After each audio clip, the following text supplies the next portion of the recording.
நீங்க உலகத்துக்கு வெளிச்சம்ன்றீங்க, மலை மேல இருக்கிற பட்டணம்னா அது தெரியாம இருக்குமா?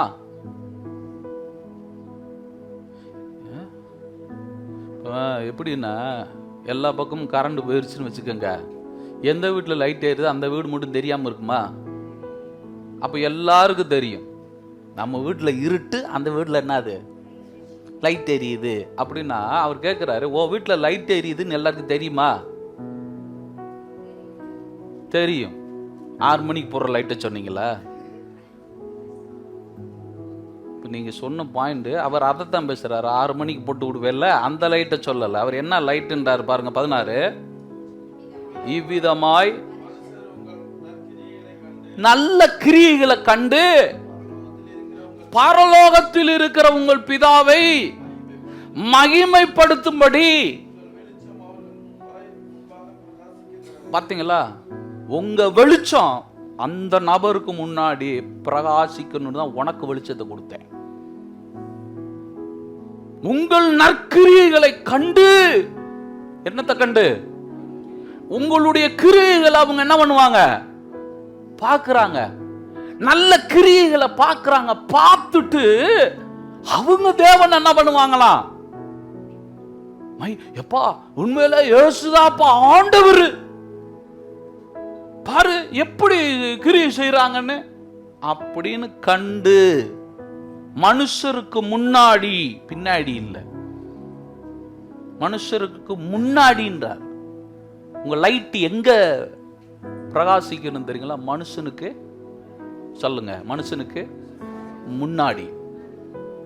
மனுஷனுக்கு முன்னாடி, இருள்ல இருக்கிற ஜனத்துக்கு முன்னாடி, தேவனை தெரியாத ஜனங்களுக்கு முன்னாடி உங்களுக்கு என்ன கொடுத்தார் என்பதை நீங்க அவங்கள்ட்ட போய் என்ன பண்ணுங்க?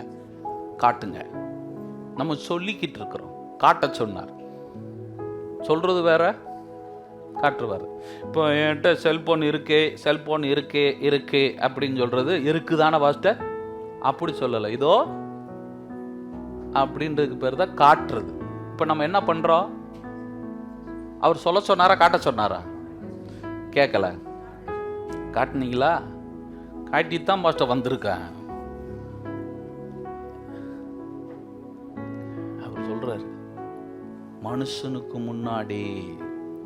எதுக்குங்க கர்த்தர் நம்மளை நியாயம் தீர்க்கிறார்னா, நம்ம செய்த பாவத்துக்கு இல்ல, நம்ம இடர பண்ண பாவத்துக்கு. வாசு பாருங்க, மத்தேயு எழுதின சுவிசேஷ புத்தகத்துக்கு வாங்க. 17ஆம் அதிகாரத்துல 18, மன்னிக்கவும் 18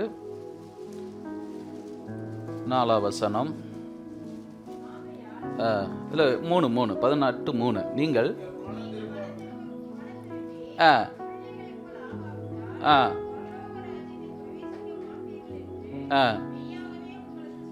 சொல்லுகிறேன், ஆகையால்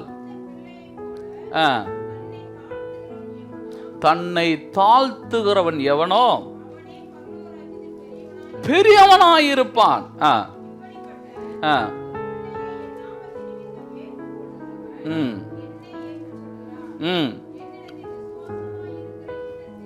இந்த வார்த்தையை கவனிச்சு பாருங்க.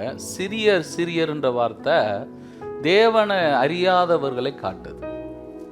தேவனா தெரியாதுங்க, இயேசுனா தெரியாதுங்க, என்னமோ சொல்றாங்க, கும்பிட்டா நல்லது செய்வாரா, அது பண்ணுவாரா, இது பண்ணுவாரா அப்படின்னு கேட்கிறவங்க கிட்டக்க அவங்க தான் சிறியவர்கள். என்னங்க, என்ன ஒன்றும் சொல்ல மாட்டேன்றீங்க?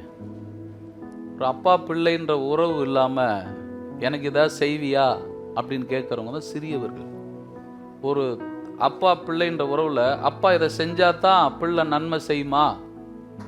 பிள்ளை நன்மை இதை செஞ்சாதான் அப்பா செய்யறாரா? இல்ல. அதனாலதான் இயேசு கிறிஸ்து சொன்னார், என்னைய யாரு தெய்வம்னு என்ன பண்ணாதீங்க, சொல்லாதீங்க, சாமின்னாதீங்க, என்னைய அப்பா பிதாவேன்னு கூப்பிடுங்கன்னார். அப்பா பிதாவே அப்படின்னு கூப்பிடுங்க, ஏன்னா நான் தான் உங்க அப்பான்றார்.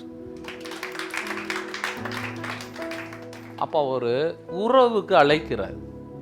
இது ஒரு உறவு. இந்த உறவுல அவர் என்ன சொல்றாருன்னா, சிறியர் அப்படின்னா யாருன்னா, இந்த தகப்பன் பிள்ளை என்கிற உறவு இல்லாமல் எனக்கு ஏதாவது ஆண்டவர் என்ன பண்ணுவாரா அப்படின்னும் போது ஆண்டவரா பார்க்குறாங்க. அவங்க தான் யாரு? சிறியவர்கள். அவர் இவர்களுக்கு இடரல் உண்டாக்குகிறவன் எவனோ. எவனோன்னா அது யாரா இருந்தாலும் சரி, இப்போ பேசிக்கிட்டு இருக்கிற நானா இருந்தாலும் சரி, ஆண்டவரை விசுவாசிக்கிறோம் நினைக்கிறேங்க, ஏசு அப்படியாங்க இப்படியாங்க அப்படின்ற ஒரு நபருக்கு நீ இடரல் என்ன பண்றேன்னா உண்டாக்குறேன்னா வேதம் சொல்லுது அவனை நான் அப்படியே விட்டு விடுவேன் அப்படின்னு சொன்னாரா? சொன்னாரா? இல்லை, இயேசுதான் அதை சொன்னார். பூமியில வந்து ரட்சிப்பேன்னு சொன்னவர் தான் அந்த வார்த்தையை சொன்னார். உங்களை எல்லாம் காப்பாற்ற வந்திருக்கிறேன் சொல்லவர் தான் சொன்னார். அன்பே உருவானவர் தான் சொல்லுகிறார். என்ன சொல்கிறார்னா, இடரல் உண்டாக்குகிறவன் எவனோ அவனை நான் சும்மா விட மாட்டேன். அவன் கழுத்துல எந்திர கல்லுன்னா தெரியுமா? பார்த்தது இல்லையா? இந்த கிரைண்டருக்குள்ள ஒரு கல் என்ன பண்ணிக்கு இருக்கும் பாருங்க, அதுக்கு பேரு தான் என்ன கல்லு? ஆமா, அந்த கல்லுல ஒரு சங்கிலி போட்டிருப்பாங்க பாத்தீங்களா? அவரு உன் டாலரை எடுத்துட்டு எதை தொங்க விட்டுறலாம்னு இருக்கேன், எந்திர கல்ல கட்டி அவன் எங்க போடணுமா? கேட்கல, மேலாக ஆத்துக்குள்ள போட்டு விட்டா நீச்சல் அடிச்சு வந்துருவோம், கல்லோட கரைக்கு வந்துருவோம். ஆமா வரலைங்களா? கல்லை அப்படியே பிடிச்சுக்கிட்டே நீச்சல் அடிச்சு இப்படியே குதிச்சு எங்க வந்துருவோம். ஆமா, இது என்னப்பா கல்லோட ஆத்துல போட்டுட்டு வந்தீங்க, கல்லை அப்படியே இடுக்கல வச்சுக்கிட்டு ஒத்த கையில என்ன பண்ணிட்டேன் அப்படின்னு என்ன பண்ணிடுவோம். அவருக்கு தெரியுது. அதனால குறிப்பிட்ட இடத்தையும் சொல்றாரு, அங்கிட்டு இங்கிட்டு போட்டு வந்துடாதீங்க. பண்ண எங்க வந்துருவான்? கரைக்கு வந்துருவான். சமுத்திரத்துல ஆழமான இடமா முதல்ல போய் பாருங்க. தேவதூதருக்கு கட்டளை கொடுக்கிறாரு, ஆழமான இடமா பாரு. அவன் முங்குன அப்படியே முங்கிடணும், என்ன பண்ணிடக்கூடாது, மேல எந்திரிச்சே கவனமா இருக்காரு. யாரு மேல வந்துடக்கூடாதுன்றதுல இந்த பாத்தீங்களா, நம்ம வாழ்க்கையில உயராததுக்கு காரணம், ஆசீர்வாதம் இல்லாததுக்கு காரணம் அவர் சொல்றாரு, நீ இடர்ற ஆளு, இடரல உண்டாக்குற ஆளு. உன்னைய பார்த்து இடர்றாங்க நிறைய பேர். அப்படின்னா கல்லு அங்க என்ன ஆக்கப்பட்டுக்கிட்டு இருக்குன்னா இப்ப பாலிஷ் பண்ணிக்கிட்டு இருக்காங்க.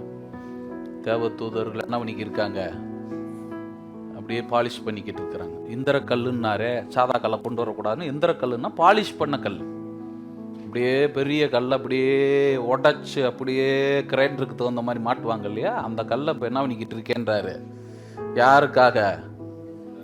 இடரல். அப்படின்னா இந்த உலகத்துல இடரல் பண்றவன், பாவம் பண்றவன் அப்படியே விட்டுட்டு போயிடுவாருன்னு அந்த வார்த்தையை சொல்லியிருப்பாரா?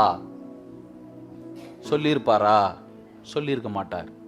அப்படின்னா என்ன அர்த்தம்? நான் விட போறது இல்லைன்றார். பாவத்துக்காக உயிரையே கொடுப்பேன்ற அளவுக்கு பாவத்தை வெறுக்கிறவர் பாவத்தை கண்டுக்கிறாம போயிடுவாரா? பாவத்தை கண்டுக்கிறாம போகிறவராருன்னா அவர் ஏங்க சாகணும்? இதுலயே உங்களுக்கு தெரிய வேணாமா? அவர் பாவத்தை கண்டுக்கிற மாட்டாரு அப்படின்னா அவர் எதுக்கு சாகணும்?